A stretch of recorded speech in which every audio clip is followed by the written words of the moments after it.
வேணா பாருங்களா வேண்டாம் அப்படிங்கிற புது பிராண்ட் இந்தியாக்குள்ள ரீசெண்டாக அந்த பிராண்ட் இந்த விண்வெளி நிறுவனம் அந்த நிறுவனத்தில் அப்படிலாம் சொல்லி சொன்னாங்க. நீங்கள் எதுக்கு தான் இருக்கீங்க அப்படிங்கிற மாதிரி தான் இருக்குது. சர்வீஸ் இண்டஸ்ட்ரியிலேருந்து எப்படிலாம் உங்களால் பேச முடியுது அப்படிங்கிற ஒரு மைனஸாக நான் என்ன பார்க்குறேன்னா, வண்டியோட ஒரு ஃப்ரீக்வன்சி இருக்கும் இல்லைங்களா, வண்டி டிரைவ் பண்ணுறப்போ ஒரு லோ ஃப்ரீக்வன்சி வரும் இல்லையா, அந்த ஃப்ரீக்வன்சி கூட அது மேட்ச் ஆகி நமக்கு கேட்காத மாதிரி ஆயிடுது. ஒரு சிலதுக்கு நான் வந்து வால்யூம் ஜாஸ்தி வைக்க வேண்டியதாக இருக்குது. அந்த சப்பை நான் எக்ஸ்பீரியன்ஸ் பண்ணோன்னா பேட்டரிங்க எல்எஃப்பி போயிருக்கலாம். அவங்க ஆல்ரெடி பிளேட் செல்ஸ் யூஸ் பண்ண ஸ்டார்ட் பண்ணிட்டாங்க, அது கூட பண்ணியிருக்கலாம். அது பண்ணியிருந்தால் மோர் தென் 50 கிலோவாட் இதில் வந்து அவங்க அகாமடேட் பண்ணியிருக்க சான்சஸ் இருக்குது. அவங்க அது போகலை. இவங்க அதே சேம். வணக்கம் ஜிஎஸ் ஃபார்ம், எல்லாரும் எப்படி இருக்கீங்க? அனதர் ஒரு டீட்டெயில்டான ஒரு யூசர் எபிசோடில் உங்களை சந்திப்பதில் மிக்க மகிழ்ச்சி. இந்தியன் கார் மார்க்கெட் எடுத்துக்கிட்டிங்கன்னா அதில் எலக்ட்ரிக் வாகனங்கள் அப்படின்னு பார்க்கும்போது ஒரு 10 to 20 லேக் ப்ராக்கெட்டில் நிறைய கார்கள் இருக்குது. டாடா பஞ்ச் இருக்குது, டாடா நெக்ஸான் இருக்குது. ஏன் உங்களுக்கு வந்து மகேந்திராவோட BE6 முதல் கொண்டு அந்த பேசிக் மாடல்லாம் வந்து 20 லேக் ப்ரைஸிங்கில் கொண்டு வந்திருக்காங்க. இடையில டாடா கவ், ஈவிட்டாரா, அதுக்கப்புறம் MGயோட வின்சர், வின்ஃபாஸ்டோட ப்ராடக்ட்ஸ் இது எல்லாமே லான்ச் ஆயிருக்கு. பட் நிறைய பேர் இந்த செக்மெண்ட்டில் ஒரு காரை மட்டும் பார்க்காம மிஸ் பண்ணிகிட்டே இருந்தாங்க. மிஸ் பண்ணது கஸ்டமர்ஸா இல்லை பிராண்டா அப்படின்றது எனக்கு இன்னும் தெரியல. அதை வந்து கஸ்டமர் சென்ட்ரிக்காக நம்ம கேட்டு தெரிஞ்சுக்கலாம். ஏன்னா ஒரு யூசர் ரிவ்யூக்குள்ள தான் வந்திருக்கிறோம். இந்த ஒரு ப்ராடக்ட்டை மார்க்கெட்டில் பார்க்குறதே கொஞ்சம் கஷ்டமாக தான் இருந்துச்சு. பட் ஒரு சில விஷயங்களால் யூனிக்காக அந்த ப்ராடக்ட்டையும் பர்ச்சேஸ் பண்ணலாம் அப்படின்ற ஒரு பெர்ஸ்பெக்டிவை நம்ம கஸ்டமர் கிட்ட பேசும்போது தெரிஞ்சுக்கிட்டோம். என்ன வாகனம் அப்படின்னு கேட்டிங்கன்னா, மகேந்திராவோட XUV 400 கிடையாது, XUV 3XOட EV. ஸோ இந்த பர்டிகுலர் மாடலோட ஒரு டீட்டெயில்டான ஒரு யூசர் ரிவ்யூ தான் தெரிஞ்சுக்க போகிறோம். 3XO EVயை பர்ச்சேஸ் பண்ணும்போது இவர் ஏன் நெக்ஸானை ரிஜெக்ட் பண்ணார், பஞ்சை ரிஜெக்ட் பண்ணார், வின்ஃபாஸ்ட் வரைக்கும் பார்த்துருக்காரு. ஸோ ஏன் மற்ற ப்ராடக்ட்டில் ரிஜெக்ட் பண்ணிட்டு இதுக்குள்ளே வந்திருக்காரு, இந்த ப்ராடக்ட்டோட ப்ரோஸ் என்ன, கான்ஸ் என்ன, ஏன் தமிழ்நாட்டில் பெருசாக இந்த வாகனத்தை டெலிவரி எடுக்க முடியல, இவர் கேரளா போய் இந்த வண்டி டெலிவரி எடுத்திருக்காரு. ஸோ எல்லாத்தையுமே வீடியோக்குள்ளே போய் பார்ப்போம். வீடியோக்குள்ளே போகிறதுக்கு முன்னாடி நீங்களும் இதே மாதிரி உங்கள் காரோட பெர்ஸ்பெக்டிவாக ஷேர் பண்ண விரும்புனீங்க அப்படின்னா கான்டாக்ட் நம்பர் கொடுத்துக்க ரீச் அவுட் பண்ணுங்கள். ஏன்னா இந்த கார் ரிவ்யூஸ் அப்படின்னு வரும்போது நாங்கள் பர்சனலாக ஒரு கார் கிட்ட 3 மணி நேரம் 4 மணி நேரம் ஸ்பெண்ட் பண்ணுவோம். அந்த 4 மணி நேரத்தில் என்ன தெரியுதோ அதை மட்டும் தான் ஷேர் பண்ண முடியும். அதுவே யூசர் பெர்ஸ்பெக்டிவ்லேருந்து ஷேர் பண்ணும்போது நிறைய அந்த காரை பற்றி இன்ஃபர்மேஷன்ஸ் வெளியே தெரிய வரும். ஸோ முடிஞ்ச வரைக்கும் யூசர் ரிவ்யூல பகிர்ந்து கொள்ளுங்க. சரிங்க, வாங்க வீடியோக்குள்ள போலாம். வீடியோக்குள்ள போய் ஃபர்தரா தெரிஞ்சுக்கலாம்.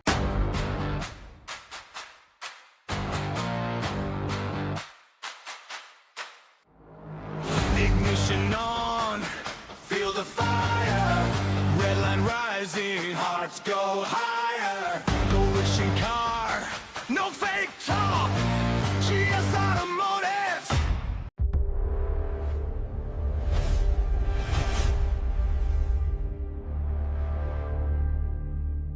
நம்ம கூட வந்து பார்த்தீங்கன்னா எனக்கு அஜித் ப்ரோ நினைச்சிருக்காரு. ப்ரோ வணக்கம். வணக்கம் ப்ரோ, எப்படி இருக்கீங்க? நல்லா இருக்கேன் ப்ரோ. நீங்கள்? நல்லா இருக்கேன் ப்ரோ, நல்லா இருக்கேன் ப்ரோ. ப்ரோ வழக்கமாகவே வீடியோ ஸ்டார்டிங்கில் நாங்கள் கேட்கக்கூடிய ஒரே கேள்வி, அதாவது நிறைய கார்களை பார்த்துட்டு இந்த கார்னு வந்திருப்பீங்க, அதுக்கான காரணம் ஒன்று இருக்கும், சடனான ஒரு ரீசன் இருக்கும். ஏன்னா இந்த ப்ரைஸ் பாயிண்ட்டில் பார்க்கும்போது ஆப்வியஸ்லி பஞ்ச், நெக்ஸானுங்க, கவ், ஈவிட்டாரா, வின்ஃபாஸ்டோட VF6 இது எல்லாமே வந்து பார்த்திங்கன்னா இந்த அரௌண்ட் வந்து அந்த 15 to 20 லேக் ப்ராக்கெட்டில் இருக்குது. அப்படிங்கும்போது இந்த காருக்கு வந்ததுக்கான காரணம் என்ன அப்படின்றத கொஞ்சம் ஷேர் பண்ணிங்கன்னா பெட்டராக இருக்கும். கண்டிப்பாக ப்ரோ. 6 months ஜேர்னி, நவம்பரில் ஸ்டார்ட் பண்ண வண்டி பார்க்குறதுக்கு. ஸோ ஒரு வண்டியாக ஃபஸ்ட்டு போய் பார்த்தது டாட்டா தான். Tata Punch, Nexon, Curvv, EV மூணுமே ஃபஸ்ட் ட்ரைவ் பண்ணி பார்த்தேன்.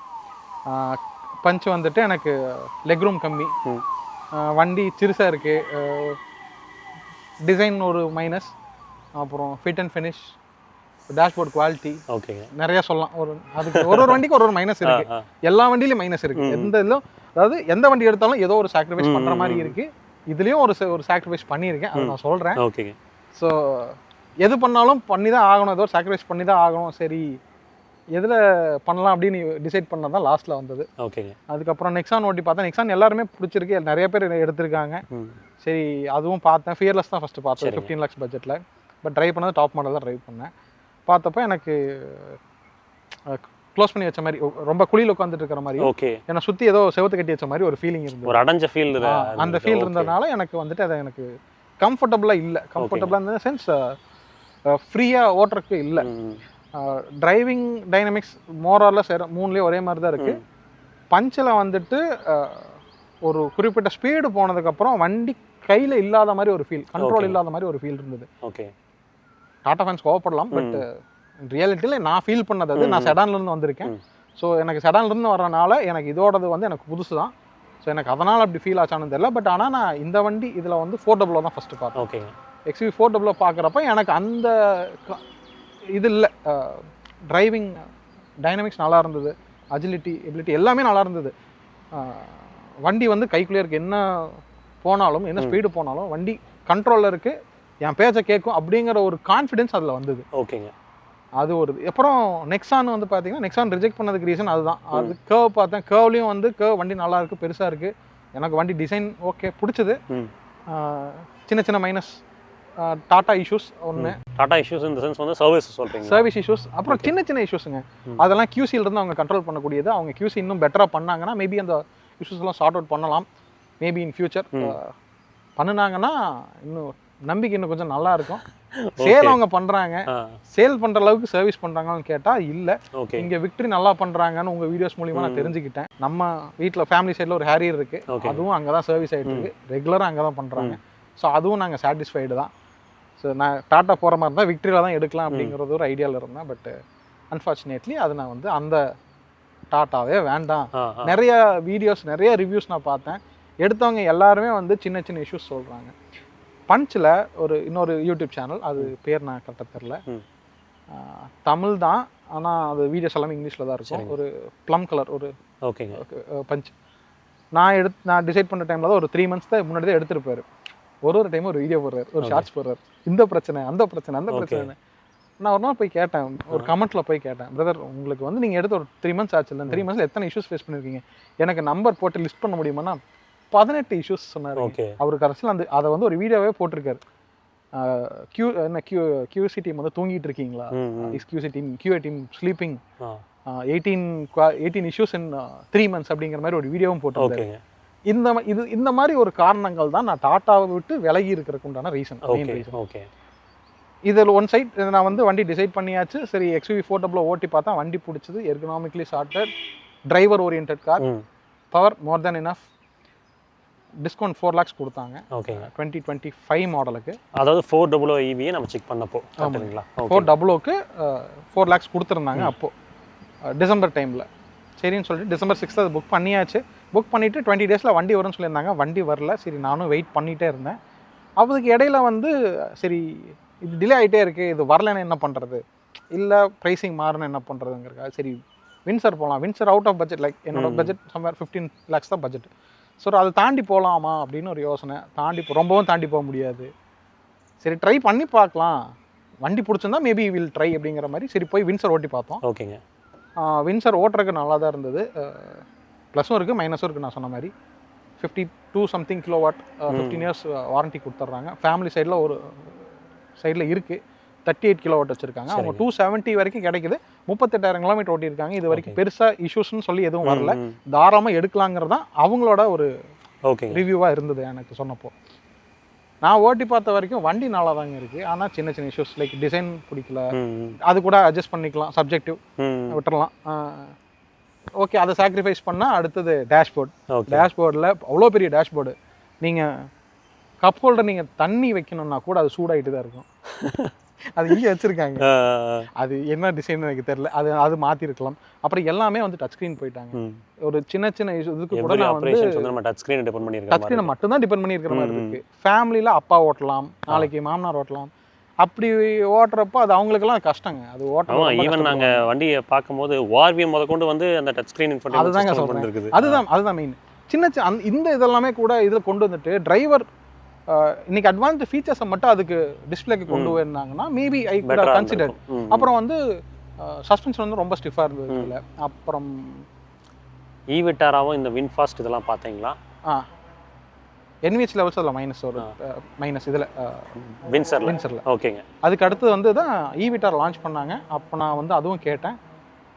நான் போய் பார்த்தப்போ எனக்கு ரெஸ்பான்ஸ் சரியாக வரல, வேறு ஷோரூம் போய் பார்த்தேன். சரிங்க. அதுக்கப்புறமா வந்து அம்பாலிருந்து அவங்களே கால் பண்ணி கொண்டு வந்து கொடுத்தாங்க, வீட்டுக்கு கொண்டு வந்து கொடுத்தாங்க. வண்டி ஓட்டி பார்த்தேன், ஓட்டுறதுக்கு வண்டி சூப்பராக இருக்குது, நல்லா இருக்குது. ஆனால் வண்டி வெளியிருந்து பார்க்குற சைஸ் வந்து உள்ளே இல்லை. லைக் சென்டர் கன்சோல்லாம் பார்த்தீங்கன்னா இப்போ இந்த வண்டியில் இவ்வளோ பெருசு இருக்குன்னா அதில் இவ்வளோ பெருசு வச்சுருக்காங்க. எதுக்கு இவ்வளோ பெருசு வச்சுருக்காங்கன்னு தெரியல. ஒரு பட்டன்ஸ் இவ்வளோ பெருசு இருக்கு. அது தேவையில்லாமல் அவ்வளோ பெரிய ஸ்பேஸை வந்து அவங்க வேஸ்ட் பண்ணியிருக்காங்கன்னு தான் சொல்லுவேன். ஓகே. அது வேஸ்ட் பண்ணதுக்கு மெட்டீரியல்ஸ் ஜாஸ்தி யூஸ் ஆயிருக்கு. மெட்டீரியல் ஜாஸ்தி யூஸ் ஆகிறதுனால ப்ரைஸிங் ஜாஸ்தி, வெயிட் ஜாஸ்தி, அதனால டயரும் பெருசு, டயருக்கு உண்டான எக்ஸ்பென்ஸ் ஜாஸ்தி. எண்ட் ஆஃப் த டே வந்து நீங்கள் டயர் தான் நம்ம வந்து சீக்கிரமாக ரீப்ளேஸ் பண்ண போகிறோம். அந்த டயர் ரீப்ளேஸ்மெண்ட் காஸ்ட் ஜாஸ்தி ஆகிடும். அடுத்து வின்ஃபாஸ்ட் போனேன். ஸோ இதில் வந்து அதில் சின்ன சின்ன மைனஸ் இருந்தது. ரீஜன் ஆஃப் பண்ண முடியாது, இதுலேயும் அதே தான். பட் ஓகே பரவாயில்ல. ஸ்பேஸ் எனக்கு பூட் ஸ்பேஸு கம்மியாக இருந்தது. வண்டிக்கு உண்டான சைஸ் வெளியே இருக்கிற மாதிரி உள்ளே இல்லை, அதனால நான் அதையும் ரிஜெக்ட் பண்ணிட்டேன். சரி, VF6 லாஸ்ட் வின்ஃபாஸ்ட் அவங்க பிராண்ட் வந்ததுலேருந்து நான் ட்ரை பண்ணுறேன் அவங்கள ஓட்டி பார்க்குறக்கே. பக்கத்தில் இல்லை, பொள்ளாச்சி நான். ஸோ அவங்க சென்னையிலையும் மதுரையிலும் தான் அவைலபிள் இருந்தாங்க. மானசரோவரில் தான் பார்த்தேன் வின்ஃபாஸ்ட்டு. ஸோ அவங்க வந்த புதுசுல ட்ரை பண்ணேன். பட் டீலர்ஷிப் பக்கத்தில் இல்லைங்கிறனால என்னால் போய் ஓட்டி பார்க்க முடியல. பெரிய குரூப் தான், டாட்டா மாதிரி அவங்க வியட்நாமில் ஒரு பெரிய குரூப். சரி நம்பி நான் நல்லா இருக்கும்னு நினச்சேன். பட் அது லாஸ்ட்டில் இங்கே ஈரோட்டில் ஷோரூம் ஓப்பன் பண்ணி வந்து ஓட்டி பார்த்தேன். ஓகேங்க. அதுலேயும் plus or minus, hit or miss தான் அந்த மாதிரி சொல்லணும். வண்டி ஹெவிலி, ரொம்ப ஹெவி. அந்த சைஸுக்கு அந்த அவ்வளோ ஹெவினஸ் தேவையில்லை. பட் அது அவ்வளோ ஹெவியாக கொடுத்துருக்காங்க. ரிசல்ட்ஸ் இன் டயர் தான். டயர் லைஃப் குறைஞ்சிரும். டயரும் பார்த்தீங்கன்னா 18-19 இன்ச்சஸ் சம்திங். அதுவும் வந்து காஸ்ட் வைஸ் ரொம்ப போயிடும். அது நான் அந்த வண்டி நான் பார்க்குறதுக்கு I could have gone for BE6. அது கூட போயிருக்கலாம் அப்படின்னு ஒரு யோசனை இருந்தது. சரிங்க. மேபி எனக்கு நான் ஓட்டின டெஸ்ட் ட்ரைவ் வண்டியான்னு தெரில, அந்த வண்டியில் மட்டுமான்னு தெரியாது. நான் ஃபுல்லாக ஃப்ளோர் பண்ணப்போ எனக்கு வந்து வண்டி அப்படியே உதறுது. லைக் எப்படி தெரியுங்களா, ஃப்ரண்ட் ரெண்டு தனியாகவும் பின்னாடி ரெண்டு தனியாகவும் இப்படி ட்விஸ்ட் பண்ணிங்கன்னா உங்களுக்கு அந்த ஸ்ட்ரக்சரல் ரிஜிடிட்டி கம்மியாக இருந்ததுன்னா ஒரு ட்விஸ்ட் இருக்கும் தெரியுங்களா, அந்த ட்விஸ்ட் நான் அதில் ஃபீல் பண்ணேன். ஓகே. நான் யோசிச்சு இவ்வளோ ஹெவியாக கொடுத்து இந்த ட்விஸ்ட்டு வண்டி தர அந்த தாரில் வந்துட்டு ரிவர்ஸ் போட்டு சடனாக அடிச்சா அந்த மாதிரி ஒரு ஃபீலுங்க. வண்டி உதறிட்டே வரும் இல்லைங்களா, அந்த மாதிரி ஒரு ஃபீல் வந்தது ஃபுல்லாக த்ராட்டில் பண்ணும். ஓகே. அது எனக்கு ஒரு சேஃப்டியாக எனக்கு தெரியல. அப்புறம் புது பிராண்டுன்னு ஒரு இது வாரண்டிலையும் கொஞ்சம் இஷ்யூஸ் எல்லாம் கேள்விப்பட்டேன். அதனால சரி அதுவும் ஒன்றும் வேணாம்னு சொல்லி அதுவும் ஹோல்டு பண்ணிட்டேன். லாஸ்ட்டாக அப்புறம் திருப்பி இதுக்கு வெயிட் பண்ணி இதோட அப்புறம் பர்ச்சேசிங் அது ஒரு தனி ஸ்டோரி. கோயம்புத்தூர் CIல தான் புக் பண்ணேன். பொள்ளாச்சி அவங்க தான் டீலர். ஓகேங்க. 4-5 பக்கம் அவங்க தான் டீலர். சரிங்க. ரொம்ப வருஷமாக இருக்காங்க. வண்டி சீக்கிரம் கிடச்சோம்னா அங்கே புக் பண்ணேன். அன்ஃபார்ச்சுனேட்லி அவங்களுக்கு வண்டி கிடைக்கல. ஓகேங்க. 6 மாதமாக கிட்டத்தட்ட வெயிட் பண்ணேன். 400 புக் பண்ணி 400லேருந்து 3XO EVக்கு கன்வெர்ட் பண்ண சொல்லி அதை ஒரு 10 ஃபாலோ பண்ணி ஓகேங்க அவங்க ஒரு வழியாக வந்து பிப்ரவரியில் லான்ச் ஜனவரி 6 லான்ச் பண்ணுறாங்க. பிப்ரவரி 26 இந்த வண்டி டெலிவரி கொடுக்குறேன்னு சொல்லியிருந்தாங்க. ஈவெண்ட்டில் சொல்லியிருந்தாங்க. ஆனால் அது டெலிவரி கமெண்ட்ஸ் ஆகலை. ஓகேங்க. ஆனால் அதுக்கப்புறமே பார்த்தீங்கன்னா அஃபிஷியலான புக்கிங்கும் வந்து ஏப்ரலில் தான் ஸ்டார்ட் பண்ணாங்க. April somewhere around March last to April first வீக்லாம் ஸ்டார்ட் பண்ணாங்க. அப்போ என்னோட இது புக்கிங்கை மாற்றி கொடுத்தாங்க. மாற்றி கொடுத்து ரொம்ப நாளாகி நானும் வரும்னு 6 மாசமாக வெயிட் பண்ணுறேன். என் ஃப்ரெண்ட்ஸ் எல்லாம் வந்துட்டு போய் வண்டி எந்த வண்டி ஸ்டாக் இருக்கு எனக்கு இந்த வண்டி கொடுன்னு வாங்கிட்டு வந்துடுறேன். இஞ்சி போனால் 2 மாதம் வெயிட் பண்ணுறாங்க. நமக்கு மட்டும் 6 மாசமா ஃப்ரெண்ட்ஸோட ஃப்ரெண்ட்லாம் யாருங்க இவர் 6 மாதம் வெயிட் பண்ணுறாரா, எப்படிங்க வெயிட் பண்ணுறாரு. சரி ஓகே, ஆசைப்பட்டோம், இந்த வண்டி தான் வேணும்னு ஆசை, அதனால சரி அப்படின்னு. டிரைவர் ஓரியன்ட் காராக இருந்தது, அதனால இது நான் போனது. இதில் வந்து ஒரு சின்ன கரெக்ஷன் என்னன்னா, லான்ச் ஈவெண்ட்டில் வந்து LFP பேட்டரின்னு வந்து மென்ஷன் பண்ணியிருக்கேன். இது ஆக்சுவலி LFP பேட்டரி கிடையாது. NMC 532 அப்படிங்கிற ஒரு பேட்டரி தான் யூஸ் பண்ணியிருக்கேன். பவுச் டைப், பிரிஸ்மேட்டிக்கும் கிடையாது, பவுச் டைப் பேட்டரி தான் யூஸ் பண்ணியிருக்காங்க. 8 இயர் வாரண்ட்டி இது வந்து பேட்டரி கொடுக்குறாங்க. அது ஒரு கரெக்ஷன். அது இன்னும் டேட்டா வந்து எங்கேயுமே கரெக்டான டேட்டா இல்லை. ஏன்னா லான்ச் ஈவெண்ட்டில் நிறைய பேர் வந்துட்டு இன்க்ளூடிங் நீங்களும் வந்து LFPன்னு தான் சொல்லியிருந்தீங்க உங்களுக்கு வந்த சோர்ஸை வச்சு. ஆனால் அது ஆக்சுவலி NMC தான். நானும் எனக்கு தெரிஞ்ச இடத்துலையும் நானும் விசாரிச்சுட்டேன். நம்மளால கண்டுபிடிக்க முடியாது. எனக்கு வந்த சோர்ஸும் சரி, நான் விசாரிச்ச வரைக்கும் சரி NMC தான். ஷோரூமில் சேல்ஸ் நானும் நீங்கள் டிஸ்கஸ் பண்ணும்போது கூட நான் மகேந்திராவோட ட்ரெயினர்கிட்ட கேட்கும்போது இல்லைங்க அது ஃபோர்டபுள் இருக்குது, அப்படியே தான் கண்டிப்பாக பண்ணுறாங்க. மேபி அவங்க அந்த பிராண்டிங் மேனுஃபேக்சரர் மாற்றிருக்காங்க. முன்னாடி LGல வாங்கிட்டு இருந்தாங்க, சேல்ஸ் வாங்கிட்டு இருந்தாங்க. இப்போ ஃபெராசஸ் அப்படிங்கிற ஒரு பிராண்ட்லேருந்து சோர்ஸ் பண்ணுறாங்க. இங்கே தான் வந்து அசம்பிள் பண்ணி நமக்கு வருது. ஸோ ஐ ட்ரஸ்ட் மஹேந்திரா, அவ்வளோதாங்க. ஸோ ஃபைனலி வந்து பார்த்தீங்கன்னா நிறைய பிராண்ட்ஸில் LFP இருக்கும்போது NMCன்னு வரும்போது NMCயோட அட்வான்டேஜ் என்னென்னு கேட்டிங்கன்னா எனர்ஜி டென்சிட்டி பெட்டராக இருக்கும். ஸோ ரேஞ்ச் ட்ராப்புங்கிறது ஹியூஜாக இருக்காது, பட் சார்ஜ் லைஃப் சைக்கிள் குறைவு. அப்போது LFPயிலிருந்து நம்ம NMC வரமே நமக்கு இது ஓகேவாக இருக்குமே. ஏன்னா இதோட ரியல் டைம் ரேஞ்ச் அப்படின்னு பார்க்கும்போது சம்வேர் அரௌண்ட் 250 to 290 கரெக்ட் இல்லைங்களா? ஸோ அதெல்லாம் ஓகேன்னு பட்டுச்சுங்களா? ஓகே தாங்க. என்னோடது ஆக்சுவலி நான் வந்து ஓகேன்னு IT ஒர்க் ஃப்ரம் ஹோம் தான். ஓகே. ஸோ அதனால் எனக்கு வந்து டிரைவிங் வந்து கம்மி தான். ஆனால் எல்லோரும் கேட்பாங்க டிரைவிங் அதிகமாக இருந்தால் தானே EV போகணும், நீங்கள் ஏன் EV போகிறீங்கன்னு. கார் வாங்கினாலே எல்லாருமே ஓட்ட ஆரம்பிப்போம். 15 லட்ச ரூபா பட்ஜெட்டில் நான் கார் பார்த்தப்போ டாப் மாடல் நான் டீசல் போனாலும் சரி பெட்ரோல் போனாலும் சரி இதே காஸ்ட் தான் வந்து நான் ஏன் வந்து ஈவி போகக்கூடாதுங்கிறத என்னோட ஒரு பாயிண்ட். அப்படி ஃபில்டர் ஆனால் தான் ஈவிக்கு வந்தது ஒரு காரணம். அதுக்கப்புறமா நான் வந்து பேட்டரி வைஸும் நான் செக் பண்ணி பார்த்தேன், நிறைய ஸ்டடீஸ் பண்ணேன். அப்ராடில் பல வருஷமாக வந்து வீடியோஸ் இதுக்கு பேட்டரி ஓரியன்டாகவே வீடியோஸ் போட்டுட்டு இருக்கிற சேனல்ஸ் எல்லாம் நிறைய இருக்குது. அவங்களோட தான் ஃபாலோ பண்ணி நிறைய கற்றுக்கிட்டேன். இந்தியாவுக்கு எல்எஃப்பி தான் பெஸ்ட்டு எனக்கு இன்னைக்கு ஆஸ் ஆஃப் டேட்டா இருக்கிற வரைக்கும் அதான் பெஸ்ட்டு. பட் இந்த வண்டியில் ஒரு மைனஸ்ன்னு சொன்னேன் இல்லைங்களா, அது இந்த ஒரு மைனஸ் தான். இந்த வண்டியில் நீங்கள் அக்செப்ட் பண்ணிட்டு உள்ள வந்துட்டீங்க கரெக்ட் இல்லைங்களா? மற்ற வண்டிகளில் நிறைய சின்ன சின்ன மைனஸுக்கு பதிலாக இது பெரிய மைனஸ் தான். ஆனால் பர்ஃபார்மன்ஸ் டிரைவர்ஸ் கார் அப்படின்னு வர்றப்போ I love to sacrifice that battery அப்படி தான் பண்ணி. Okay fine brother. அதாவது கார் ஏன் பர்ச்சேஸ் பண்ணோம் அப்படின்ற சினரியோக்குள்ளே வந்துட்டோம். மஹேந்திராவோட அந்த எக்ஸ்பீரியன்ஸ் எப்படி இருக்குங்க, அவங்களோட சேல்ஸ் அண்ட் சர்வீஸ் எக்ஸ்பீரியன்ஸ் அப்படின்னு பார்க்கும்போது வண்டி நீங்கள் புக் பண்ணதுக்கப்புறம் டுவர்ட்ஸ் அந்த டெலிவரி வரைக்கும் நீங்கள் எடுத்தது கேரளாவில் எடுத்துருக்கீங்க இல்லைங்களா? ஸோ அங்கே உங்களுக்கு எப்படி சப்போர்ட் பண்ணாங்க? சப்போர்ட் ரொம்பவே நல்லா இருந்ததுங்க. நான் எனக்கு இங்கேயுமே நான் பொள்ளாச்சியில் ஃபஸ்ட்டு இதை புக் பண்ணி கேன்சல் பண்ணி அங்கே கேன்சல் பண்ணல, லாஸ்ட்டில் தான் கேன்சல் பண்ணேன். அது வரைக்குமே எனக்கு வந்து ரெஸ்பான்சஸ் நல்லா தான் இருந்தது. கம்பேரிட்டிவ்லி அங்கே வந்து அந்த சர்வீஸ் இண்டஸ்ட்ரிங்கிறது இன்னும் பெட்டராக ஒர்க் ஆகுதுங்கிறத நான் சொல்லுவேன். நான் வந்து ஒரு சர்வீஸ் பேக்ரவுண்டில் இருக்கிற ஆள் தான். ஸோ ஒரு சர்வீஸ் எப்படி இருக்கணும் எப்படி இருக்கும் அப்படிங்கிறது எல்லா விதமான சர்வீஸ் நான் ஃபேஸ் பண்ணியிருக்கேன். நான் மற்றவங்களுக்கு சர்வீஸ் கொடுத்துருக்கேன், இன்றைக்கும் கொடுத்துட்டு தான் இருக்கேன். ஸோ அதனால் எனக்கு ஒரு அந்த இண்டஸ்ட்ரியில் ஒரு சின்ன எக்ஸ்பெக்டேஷன் இருக்கும். அந்த எக்ஸ்பெக்டேஷனை ஃபுல்ஃபில் பண்ணுற அளவுக்கு இருக்குங்க. சர்வீஸ் நல்லா இருக்குது. லைக் ஒரு வெல்கம்ல இருந்து அவங்க நம்மக்கிட்ட பேசுகிற விதம், ஈகர்னஸ் டு செல், அது வந்து பெட்டராக இருக்குது அவங்ககிட்ட. ஓகே, தமிழ்நாட்டில் வந்து அது கொஞ்சம் கம்மி. லைக் ஒரு சில பிராண்ட்ஸ் நான் பார்த்த ஒரு சில பிராண்ட்ஸ் எல்லாம் இன்னைக்கு வேணா பாருங்க இல்லைன்னா வேண்டாம் அப்படிங்கிற புது பிராண்ட் இந்தியாக்குள்ள ரீசெண்டாக அந்த பிராண்ட் இந்த விண்வெளி நிறுவனம் அந்த நிறுவனத்தில் அப்படிலாம் சொல்லி சொன்னாங்க. நீங்கள் எதுக்கு தான் இருக்கீங்க அப்படிங்கிற மாதிரி தான் இருக்குது. சர்வீஸ் இண்டஸ்ட்ரியிலேருந்து எப்படிலாம் உங்களால் பேச முடியுது அப்படிங்கிற ஒரு கொஷின் வந்து டிஃபால்ட்டாக வருது. அங்கே வந்து அந்த இது இல்லை, உபசரிப்புங்கிறது வந்து ரொம்ப நல்லா இருக்குது.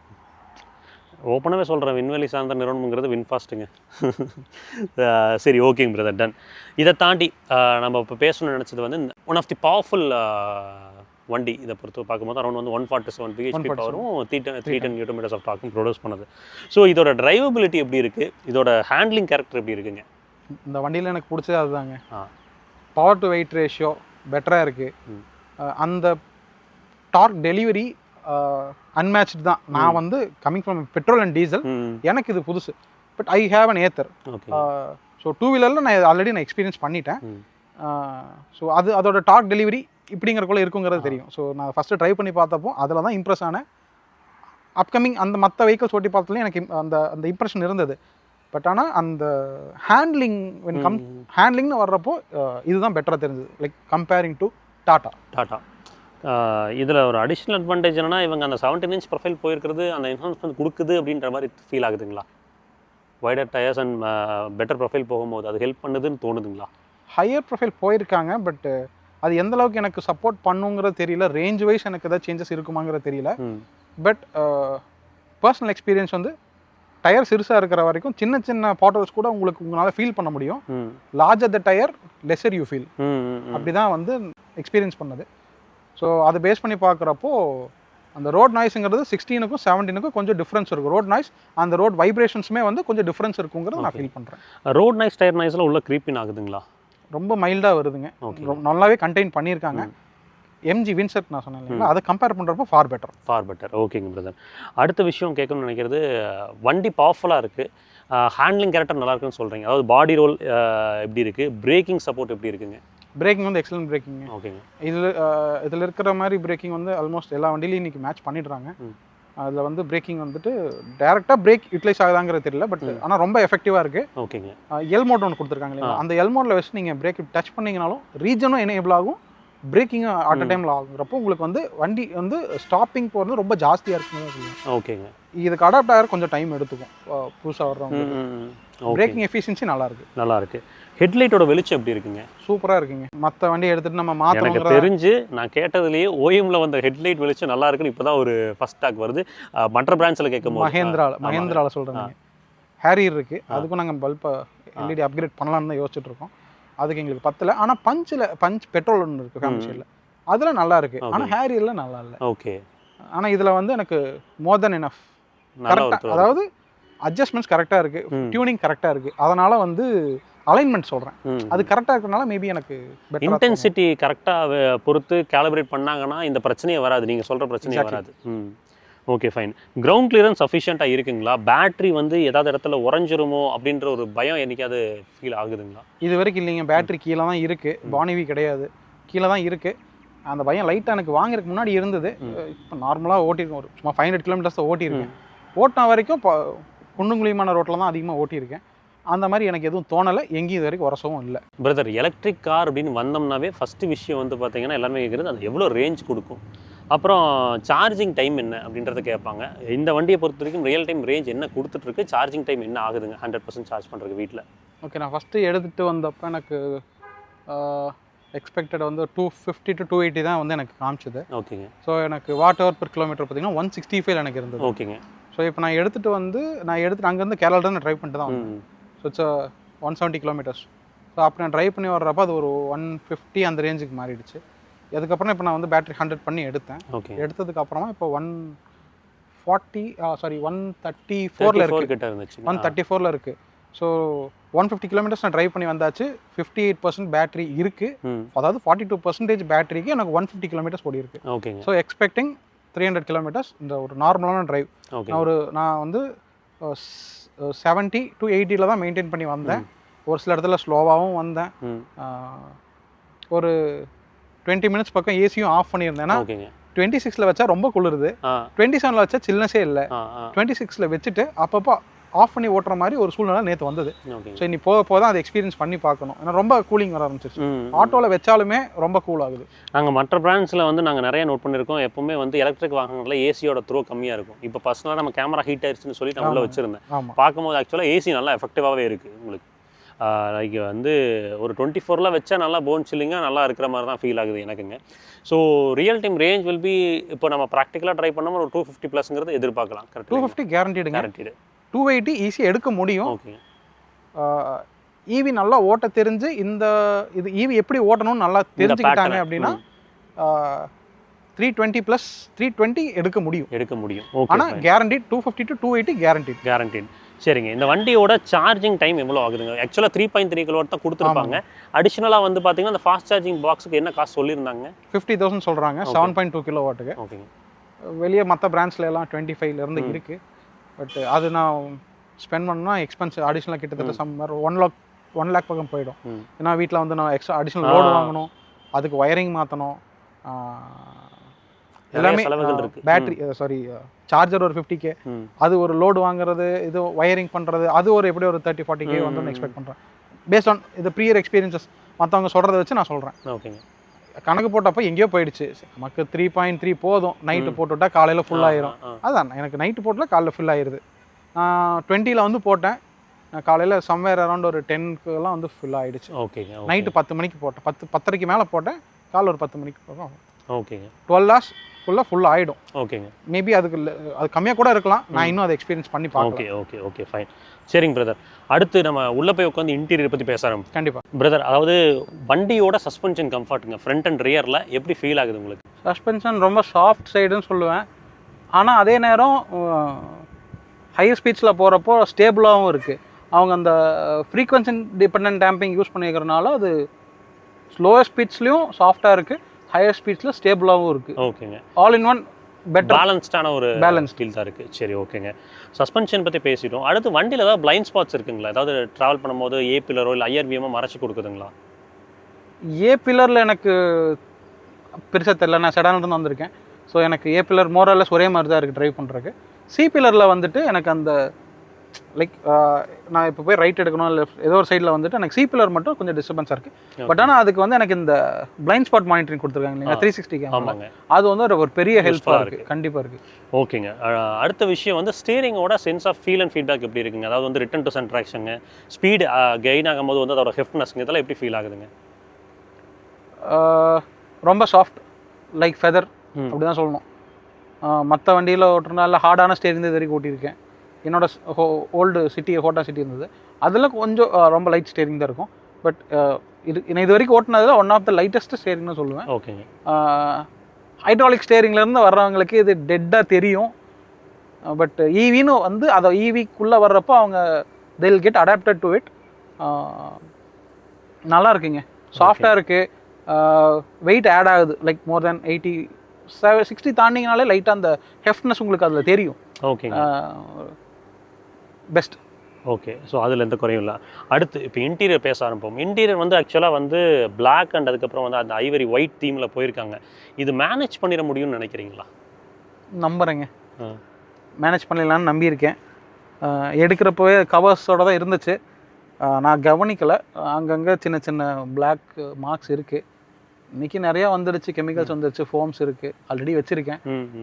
ஜஸ்ட் வைப் பண்ணால் போயிடும், மேனேஜ் பண்ணிடலான்னு ஒரு நம்பிக்கையில் எடுத்திருக்கேன். ஆனால் பட் இது வந்து எனக்கு ஒரு எப்படி சொல்கிறது, ஒரு ஏரி கேபின், ஒரு ஏரி எக்ஸ்பீரியன்ஸாக இருக்குது.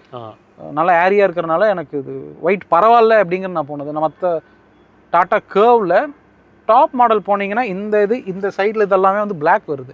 எம்பவர்டில் போனீங்கன்னா இந்த ஒயிட் கலர் தான் வரும். எம்பவர்ட் வந்து உங்களுக்கு வண்டி ரூமியாக தெரியும், சாரி அக்கம்ப்ளீஸ் வந்து ரூமியாக தெரியும். எம்பவர்ட் வந்துட்டு பிளாக் இருக்கலாம், கிளாஸ்ட்ரோஃபோபிக்காக இருக்குது. அந்த வைஸ் பார்க்குறப்ப எனக்கு இது ஒயிட் தான். இப்போ ரீசெண்டாக தான் வந்து பார்த்தீங்கன்னா கர்வில் அதை அப்டேட் பண்ணாங்க. ஆமாம், கம்ப்ளீட்டாக வந்து இன்டீரியர் தீம் அப்டேட் பண்ணாங்க. இந்த வண்டியில் சீட்ஸோட கம்ஃபர்ட் எப்படி இருக்குது? வென்டிலேட்டட் சீட் மேஜர் மிஸ் அவுட்டாக பார்க்குறது கொடுத்துருந்துருக்கலாம்னு தோணுதுங்களா? வென்டிலேட்டட் சீட்ஸ் நான் இது வரைக்கும் பெருசாக நான் எக்ஸ்பீரியன்ஸ் பண்ணது இல்லைங்க. ஃப்ரெண்ட்ஸோட காரில் இருக்குது, பேர்லி மேக்ஸ் எ டிஃப்ரென்ஸ். இருந்தால் மேபி ஒரு ப்ளஸ்ஸாக இருக்கும்னு தோணுது. அது இல்லைங்கிறது ஒரு வந்து மைனஸாக எனக்கு தெரியலை. ஓகே, இப்போ தான் யூஸ் பண்ண ஸ்டார்ட் பண்ணியிருக்கேன். இமீடியட்டாக ஃபீல் பண்ணது வந்து அண்டர் தை சப்போர்ட் வந்துட்டு கொஞ்சம் கம்மி கம்பேரிட்டிவ்லி. பின்னாடியும் வந்து அதே மாதிரி தான், சீட் கம்ஃபர்ட் நல்லா இருந்தாலுமே அண்டர் தையில் வந்து ஒரு சின்ன மிஸ் இருக்கும், பேர்லி நோட்டிசபிள். ஓகே, மற்றபடி சீட் வைஸ் ஓகே. அப்புறம் எங்கேயுமே வந்து பார்த்தீங்கன்னா யூவி கிளாஸ் ப்ரொவைட் பண்ணல. ஃப்ரண்ட்டில் மட்டும் ஆக்சுவலாக வந்து டிண்டட் பண்ணியிருக்காங்க. மேலே வந்து சன்ரூஃப்க்கு நம்ம வந்து இப்போ வந்து சன் ஃபிலிம்ஸ் இன்ஸ்டால் பண்ணுற மாதிரி இருக்குது. ஒரு யூவி கிளாஸ் மாதிரி போயிருந்துருக்கலாமோ அப்படின்ற மாதிரி எனக்கு ஒரு உணர்வு. உங்களுக்கு எப்படி ஃபீல் ஆகுது? கண்டிப்பாக அவங்க போயிருக்கணும் தான் சொல்லுவாங்க. எதுலேயுமே யூவி கிடையாது. இதுக்கும் வந்து டேஷ்போர்ட்லாம் வந்து லெதர் ஃபினிஷ் தான் பண்ணியிருக்காங்க. இதை மெயின்டைன் பண்ணுறதுக்கு நம்ம யூவி நம்ம அதை அட்லீஸ்ட் நம்ம நானோ செராமிக்கோ அந்த மாதிரி ஃபிலிம்ஸ் நம்ம வந்து போட்டு ஹீட் ரிஜெக்ஷன், சோலார் ரிஜெக்ஷன், இந்த ஹீட் ரிஜெக்ஷன் கம்மி பண்ண வேண்டிய சூழ்நிலையில் இருக்கும். அதை அவங்க கொடுத்துருந்தாங்கன்னா இன்னும் பெட்டராக இருந்திருக்கும்னு நான் நினைக்கிறேன். நான் ஸ்டாக்லேயே ஓட்டியிருப்பேன், வேறு நோ அதர் ஆப்ஷன் நான் வந்து அதுக்கு போகிறதா இருக்குது. புரியுதுங்க. ஏசியோட த்ரோ வந்து சஃபிஷியன்ட் ஃபீல் ஆகுது, நம்ம ஆல்ரெடி பேசணும் இல்லைங்க. ஏசி நல்லா இருக்குங்க. பின்னாடி சீட்டுக்குமே நல்லா இருக்குங்களா? பின்னாடி சீட்டுக்கு கம்மியாக இருக்குங்கிற மாதிரி ஃபீல் பண்ணுறாங்க. பட் மேபி செட்டிங்ஸ் நான் த்ரோ கம்மியாக வச்சுருந்தேன், ஃபேன் ஸ்பீடு கம்மியாக அவங்க ஃபீல் பண்ணியிருக்கலாம். பட் ஆனால் நீ அதை சொன்ன மாதிரி அதை ஹீட் வந்து உள்ளே நல்லாவே வருது, யூவி கட் இல்லாதனால. அதனால் அவங்களுக்கு அந்த ஏசி இது கம்மியாக தெரிஞ்சிருக்கலாம் செடான்லேருந்து வந்தனால. க்ளோஸ்டு வெஹிக்கிள்லேருந்து வராங்க. ஸோ மேபி அந்த சன்ஃப்ளேம்ஸ் போட்டதுக்கு அப்புறமா அது மாறும்னு நினைக்கிறேன். ஓகேங்க. பேனோரமிக் சன்ரூஃப் தான், அதனால ஹீட் அதில் உள்ளே இறங்குற மாதிரி உங்களுக்கு ஃபீல் ஆகுதுங்களா? கண்டிப்பாக இறங்குதுங்க, கம்மியாக தான் இறங்குது கம்பேர்ட் டு அதர் வெஹிக்கிள்ஸ். ஒரு சில வெஹிக்கிள்ஸில் அந்த சன்ரூஃப் கூட டிண்டட் இல்லாமல் கூட வருது, பிளெயின் கிளாஸ் மாதிரி இருக்குது. இது ஓரளவுக்கு டின் பண்ண மாதிரி தான் இருக்குது. ஹீட் வருது, பட் கம்மி தான், கம்பேர்ட் டு அதர் காஸ்ட் கம்மியாக தான் வருது. பட் ஸ்டில் அதுக்கும் நான் வந்து சன்ஃப்ளேம் போடலான்ட்டு இருக்கேன். ஓகேங்க பிரதர். இன்ஃபோடெயின்மெண்ட் சிஸ்டம்னு வரும்போது ஹார்மன் கார்டனோட இன்ஃபோடெயின்மெண்ட் சிஸ்டம் ஸ்பீக்கர்ஸ் வர கொடுத்துருக்கேன், சப்வூஃபர்ஸும் இருக்குது. ஆடியோ குவாலிட்டி எப்படி இருக்குங்க? ஆடியோ சூப்பராக இருக்குங்க. JBL நான் எக்ஸ்பீரியன்ஸ் பண்ணியிருக்கேன், வீட்டில் இருக்க ஹேரியரில் இருக்குது. அதுலேயும் சப்வூஃபர் 8-9 ஸ்பீக்கர்ஸ் வரும்னு நினைக்கிறேன். முன்னாடி காம்பனண்ட்டு, பின்னாடி காம்பனண்ட்டு, அதுக்கப்புறம் சப்பு.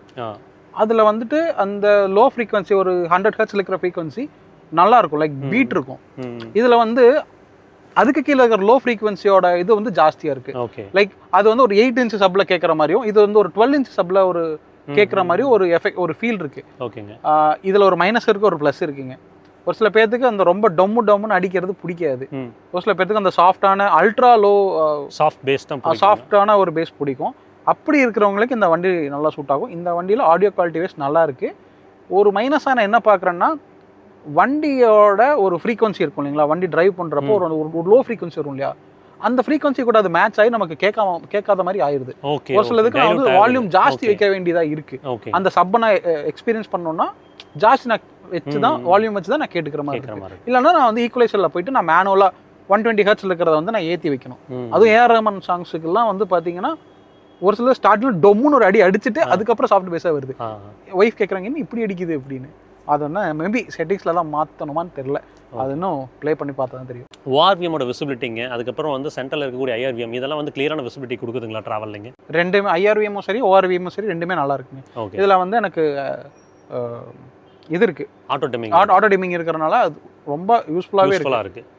ஆட்டோமேட்டிக்காக டிம் பண்ணுது. ஆனால் நேற்று ஒரு ஃபார்ச்சுனர் ஒன்று பார்த்துங்க, முன்னாடி ஒரு டியூப்லைட் மாதிரி இவ்வளோ பெருசாக ஒரு எல்இடி போட்டிருக்காங்க. இதையும் தாண்டி அடிக்குதுங்க. இதெல்லாம் ஒன்றுமே பண்ண முடியாதுங்க. சரிங்க. அடுத்து இப்போது ரியர் சீட் எக்ஸ்பீரியன்ஸ் போய் உட்காந்து பேசுகிறதுக்கு முன்னாடி இதில் 360 டிகிரி கேமரா வருது இல்லைங்க, அதோட குவாலிட்டி எந்த அளவுக்கு இருக்குங்க? கேமரா கிளாரிட்டி நல்லா இருக்குது, மோர் தென் சஃபிஷியன்ட். நைட் விசிபிலிட்டி கொஞ்சம் கம்மி, பட் ஸ்டில் நல்லா தான் இருக்குது, போதுமான அளவு இருக்குது. ஃபிட் அண்ட் ஃபினிஷ் பேனல்ஸோட குவாலிட்டி இல்லைங்க சூப்பராக இருக்குது. சூப்பராக இருக்குது. கம்பேர் பண்ணால் ஃபார் பெட்டர். எதை கம்பேர் பண்ணணும்னு தெரியும், எல்லாம் திட்டுவாங்க. ஓகே ப்ரோ, ரியர் சீட்டோட லெக் அண்ட் நீ ஸ்பேஸ் எந்த அளவுக்கு இருக்குது? அதே மாதிரி அண்டர் தை சப்போர்ட் எப்படி இருக்குங்க? நீ ஸ்பேஸ் மோர் தென் எனஃப்ங்க. என்னோட டிரைவிங் பொசிஷனில் இருக்குது. கொஞ்சம் பின்னாடி ரியர் செட்டில் தான் இருக்குது. இவ்வளோ பார்த்தீங்கன்னா இவ்வளோ இருக்குது. எனக்கு பஞ்ச் நான் யூஸ் பண்ணப்போ எனக்கு ஆல்மோஸ்ட் 2 விரல் வைக்கிறதுல தான் கேப் இருந்துச்சு. ஓகேங்க. இது 2600 mm வந்து இது இருக்குது, வீல் பேஸ் இருக்குது. ஸோ அதனால் இது வந்து ரூமியான கேபின். ஸோ நீ ஸ்பேஸ் நல்லா இருக்குது, லெக் ஸ்பேஸும் நல்லா இருக்குது. மேலே வந்து ஹெட்ரூம் ஓகேன்னு படுதுங்களா? மோர் தென் சஃபிஷியன்ட்டுங்க. என்னோட ஹைட்டுக்கு ஓகே. ஒரு 6 feet இருக்கிறவங்களுக்கு கம்மியாக இருக்கும், மேனேஜபிள் தான். பின்னாடி 3 அடல்ட் உட்கார முடியும், தாராளமாக உட்காரலாம். 3 அடல்ட் தாராளமாக உட்காரலாம், அதுக்கான ஸ்பேசிங் இருக்குது கண்டிப்பாக. ஓகேங்க. ரியரில் ட்ராவல் பண்ணும்போது வெர்டிக்கல் மூமெண்ட் ஏதாவது ஃபீல் ஆகிருக்குங்களா? இல்லை வந்து ரியரில் சஸ்பென்ஷன் வந்து செட்டில்டாக இருக்குது அப்படின்ற ஒரு நேச்சர் உணர முடியுதுங்களா? சஸ்பென்ஷன் வந்து ஆல்மோஸ்ட் செட்டில்டு தான். எனக்கு இந்த ஓவர் பம்பியாக வெர்டிக்கல் மூமெண்ட் வந்து கம்மியாக தான் இருக்குது. நான் இந்த ஒரு 500 kilometers ஓட்டினதில் நல்லா இருக்குங்க. நல்லா இருக்கு. நான் கம்பேர் பண்ணப்போ எவ்வளோ நல்லா இருக்குது. அந்த மேபி அந்த சஸ்பென்ஷன் இவங்க அந்த FDD யூஸ் பண்ணியிருக்கனாலேன்னு தெரில, பட் பின்னாடி எந்த மாதிரி சஸ்பென்ஷன் யூஸ் பண்ணியிருக்காங்கன்னு தெரில. பட் சாஃப்ட் நல்லா இருக்கு, அதில் எந்த குறைகள் இல்லை. Boot space bro? Boot space கம்மி, மேனேஜபிள். இன்னும் இருந்திருந்தால் இன்னும் கொஞ்சம் பெட்டராக இருந்திருக்கும்னு ஃபீல் ஆகுது. இவங்க வந்துட்டு 4W 4.2 மீட்டர் வச்சுருக்காங்க, இது வந்து 3.9 மீட்டராக மாற்றிட்டாங்க. அது 4.2 இருந்தால் ஒரு சின்ன ஒரு பெரிய டிஃப்ரென்ஸ் இருக்காதுங்க பார்க்குறக்கு. மேபி நீங்கள் நம்ம ஒரு பேக்ஸ்லாம் வந்து வச்சு ஃபில் பண்ணுறப்போ எக்ஸ்ட்ரா ஒரு சின்ன பேக் வைக்கிற மாதிரி ஒரு இடம் இருந்திருக்கும். ரியரில் ஏசி த்ரோ வந்து நீங்கள் முன்னாடி சொன்ன மாதிரி வந்து இப்போ நீங்கள் உட்காந்துருக்கும் போது சஃபிஷியண்ட்டாக ஃபீல் ஆகுதுங்களா? சஃபிஷியண்ட்டாக தாங்க இருக்குது. ஓகே. முன்னாடி வந்து ஃபேன் ஸ்பீடு வந்து இன்னும் கொஞ்சம் வச்சுட்டா நல்லாயிருக்கும். மேபி இவங்க இந்த இடத்துல ஒரு ஃபேன் ஸ்பீட் அட்ஜஸ்ட்மெண்ட்டுக்கு இவங்க கொடுத்துருந்தா இன்னும் பெட்டராக இருந்திருக்கும் தோணுது. ஏன்னா முன்னாடி டிரைவ் பண்ணுறவங்களுக்கு ஜாஸ்தி கூலிங் வரும், ஸோ அவங்க கம்மி பண்ணுவாங்க, அப்போ அவங்களுக்கு வந்து இங்கே கம்மி ஆகும். ஸோ இதுக்கு வந்து ஒரு ஸ்பீட் அட்ஜஸ்ட்மெண்ட் கொடுத்துருந்தாங்கன்னா பெட்டராக இருந்துடும். ஓகே டெடிகேட்டட் ப்ளோயர் இருந்தால் நல்லா இருக்கும். கண்டிப்பாக. Okay fine. அண்டர் தை சப்போர்ட் பார்த்தீங்கன்னா இந்த டிஸ்டன்ஸ் இருக்குது. ஸோ இது அண்டர் தை வந்து கொஞ்சம் கம்மியாக தான் இருக்குது. இதை வந்து ஷார்ட் அவுட் பண்ணோம் அப்படின்னா ஒன்று கால் நீட்டி உட்காரலாம், கால் நீட்டி வந்தாலும் உங்களுக்கு வந்து இந்த ஸ்பேஸ் இருக்கும். பட் அதுக்கு வந்து இப்படி காலை கிறிஸ்கிராஸாக நீங்கள் இப்படி போட்டு உட்காந்துட்டீங்க அப்படின்னா உங்களுக்கு அந்த கால் கீழே இறங்கிடும். ஸோ சப்போர்ட் கொஞ்சம் பெட்டராக இருக்கிற மாதிரி ஃபீல் ஆகும். ஸோ ஃபைனலாக வீடியோவோட கன்க்ளூஷனுக்கு வந்துட்டோம் ப்ரோ. எல்லாத்துட்டையுமே கேட்குற விஷயம் தான், இந்த வண்டியில் ரூம்ஸ் ஃபார் இம்ப்ரூவ்மெண்ட் இதெல்லாம் இம்ப்ரூவ் பண்ணியிருந்தால் இன்னும் கொஞ்சம் பெட்டராக இருந்திருக்கும்பா அப்படின்னு சொல்லக்கூடிய விஷயங்கள் இருக்குங்க. First improvement பேட்டரிங்க. LFP போயிருக்கலாம், அவங்க ஆல்ரெடி பிளேட் செல்ஸ் யூஸ் பண்ண ஸ்டார்ட் பண்ணிட்டாங்க, அது கூட பண்ணியிருக்கலாம். அது பண்ணியிருந்தால் மோர் தென் 50 kW இதில் வந்து அவங்க அகாமடேட் பண்ணியிருக்க சான்சஸ் இருக்குது. அவங்க அது போகலை. இவங்க அதே சேம் NMC 532 அப்படிங்கிற பேட்டரி தான் யூஸ் பண்ணுறாங்க. பவுச் டைப் பேட்டரி தான், பிரிஸ்மேட்டிக் கூட கிடையாது. பவுச் வந்து அதுவும் காம்பேக்டாக தான் இருக்கும் என்னோட எக்ஸ்பெக்டேஷன். ஸோ அது போயிருந்தால் இன்னும் கொஞ்சம் பெட்டராக இருந்திருக்கும்னு என்னோட ஒரு ஃபீல். ஓகேங்க. இன்னொரு இம்ப்ரூவ்மெண்ட்னு கேட்டிங்க அப்படின்னா பூட் ஸ்பேஸ் இன்னும் கொஞ்சம் பெட்டராக இருந்தால் பரவாயில்ல. இவன் கம்ஸ் டு EV உங்களுக்கு 4 மீட்டர் உங்களுக்கு அந்த கன்ஸ்ட்ரக்ஷன் கிடையாது இல்லை. அப்போ நீங்கள் ஆட்டோமேட்டிக்காக நீங்கள் வந்து 4.3 மீட்டரோ இல்லை 4.2 மீட்டர் அந்த பழைய XUV 4W அதே பாடி ஷெல் வச்சு கூட அவங்க பண்ணிக்கலாம். சின்ன சின்ன சேஞ்சஸ் இதோட கொண்டு வந்துட்டு லென்த் சைஸ் வந்து அதே கூட மெயின்டைன் பண்ணியிருக்கலாம்.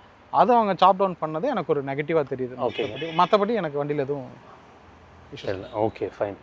ஸோ ஐ ஹோப் ஒரு EV கார் வாங்குறீங்க அப்படின்னா உங்களுக்கு தேவையான இன்ஃபர்மேஷன்ஸ் இந்த ப்ரைஸ் பாயிண்ட்டில் ஒரு 15 to 20 lakh ப்ரைஸ் பாயிண்ட்டில் இல்லை 10 to 15 lakh ப்ரைஸ் பாயிண்ட்டில் கார்கள் பார்க்குறீங்க அப்படின்னா உங்களுக்கு இந்த XUV 3XOட EV வந்து எந்த அளவுக்கு காம்படிட்டர்ஸோட கம்பீட் பண்ணுது, அதில் இருக்கக்கூடிய ப்ரோஸ் அண்ட் கான்ஸ் எல்லாத்தையுமே தெளிவாக உங்களுக்கு காமிச்சு கொடுத்துருக்கும். நெக்ஸ்ட் வீடியோவில் ஒரு பெட்டரான இன்ஃபர்மேஷனோட சந்திக்கலாம். அதே மாதிரி நீங்களும் உங்கள் காரோட யூசர் ரிவ்யூ ஷேர் பண்ண விரும்புறீங்கன்னா கான்டாக்ட் நம்பர் கொடுத்துருக்கேன், ரீச் பண்ணுங்கள், கண்டிப்பாக மீட் பண்ணுவோம்.